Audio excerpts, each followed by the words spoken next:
So, ayan, kagising ko lang. Then, magtutupi na muna ako ng aming higaan. Pag kinausap ko yung isa, dahil lasing siya, masakit daw ang kanyang ulo. Wala siya sa mood kumilos. Maglalabasan na kami ng maaga niyan.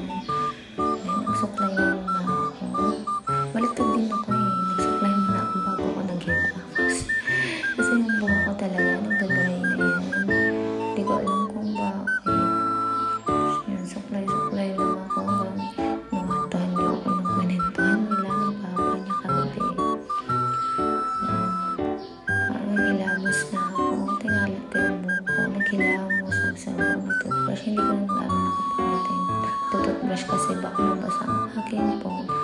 Ayan, mag-skincare naman ako yan. Dahil kahapon, nasunog ang aking mukha sa sobrang init. Ang layo kasi ng pinuntahan namin yun sa... Di ko alam yung lugar na yun, pero sobrang layo talaga. Masusunog ka pa sa init. Dahil pumili kami ng bago naming cellphone. Ayan. Medyo nahapdian pa ako kasi sobrang sakit.